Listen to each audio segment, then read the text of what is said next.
Now, Save the Children CEO Gugu Xaba joins us for more on this discussion. Mam Xaba, thank you for your time and for joining us this evening. So in your view, what does the circulation of these videos showing children consuming alcohol reveal just about the current state of child protection in our country? Good evening, Katleho, and good evening to your listeners. Save the Children South Africa's view is that we are seeing the growth of irresponsible parenting because the fact that people are celebrating a day that is known to be Christmas should not let us forget responsible parenting and safeguarding our own children. Imagine you have had yourself. When a child drinks alcohol at that age, it means the brain is going to develop slower than it would. The physical development is going to be affected. Mental development, including emotional development, is going to be affected. This basically says, as parents in South Africa, and I'm saying South Africa purposely because we've seen one video. How many other videos have we not seen? So there is a lot of irresponsible parenting. There's a lot of not safeguarding our own children, because when you make sure that you know what your child is eating and drinking, you are taking care of your child. But in this case, we saw a set of parents that did not care about their about their children. And that says it is going to grow and children will think it's normal and we should take serious action. For instance, the fact that there's an investigation, it needs to even bypass some of the policies of the 90 days and be done immediately. Let's make sure that we teach these particular parents a good lesson so that all other parents that are next to that particular family or parents that have seen this video learn that there is action that must be taken against the parent so that we can be able to take care of the child. And that will be a responsive system in terms of our justice, in terms of our social needs of children. Thank you. Some have argued that this may have been non-alcoholic alcohol that was given to those children. But from your perspective, what do you think are the underlying societal issues that contribute to children being exposed to alcohol consumption in any way possible in the first place? Katleho, in many instances, what we see is that parents use alcohol in any platform. For instance, whether there's a holiday or you say you are relaxing.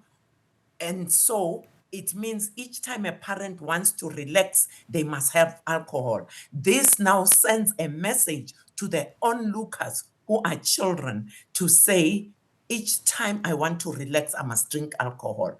And we do not know the age of a child who can decide that at some point, I will take the bottle out of the fridge and go and relax on my own. So it's important that parents role model what they want their children to do. And in this case, the use of alcohol by adults is too high in South Africa. And children see their parents drinking and see their parents drunk. And that tells you that they feel their parents are having a good time. So the children also want to see if they can have the same good time. So it's important for parents to know that as soon as you have a child, you have to be responsible around this child so that you teach the child their responsible behavior, including making sure that they are safe wherever they are. If I'm sitting with my friends drinking, when do I take time to see what my children are doing? Worst of all, Christmas, it will be a 24-hour event. And then when do parents take care of their children? So this may have been non-alcoholic, but it's an example that it's possible that alcoholic drinks are given to children. And speaking about that responsibility that parents have, I can imagine that it also extends to communities and families.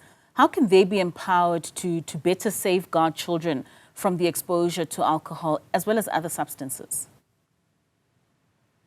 Communities that are given a lot of education around the dangers of alcohol.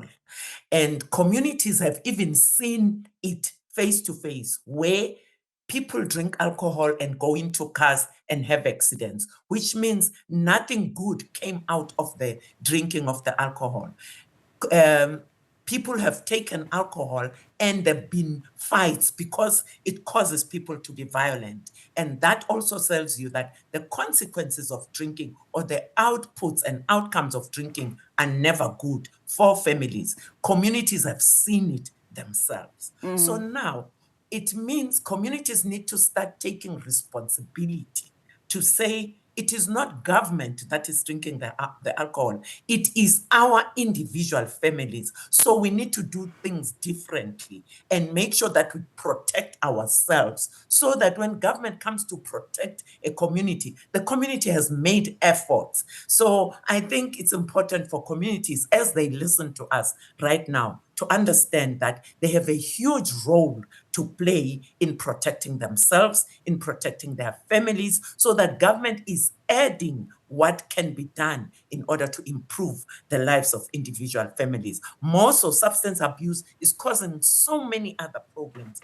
Right now, we're dealing with teenage pregnancy, which is also coming off the fact that the young people were drunk, then they were involved in illicit sex, which led to an early pregnancy. So there are a lot of examples for communities to learn from and be able to help us change this behavior. Thank you. And when you touch on some of these broader issues, can we draw parallels to issues such as poverty, family instability, and just community violence that we then see this increase in alcohol consumption among children? I think we can draw parallels, Katlego. Save the Children has data that confirms that when a child drinks too early, there is mental problems that lead that person to being violent even in future. So that tells you that we can draw the parallels.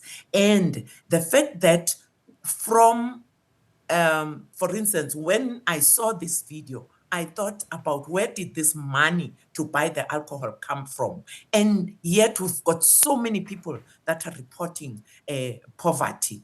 Now, because people are celebrating, the first thing they buy is alcohol, and yet the school fees to be paid in a few weeks' time. So that tells you that we may have levels of poverty, but they are not to the extent that it is described to be at. So it's important for parents to know that this is not a good example of poverty. Instead, some money is used wrongly and we end up claiming we do not have money to pay school fees.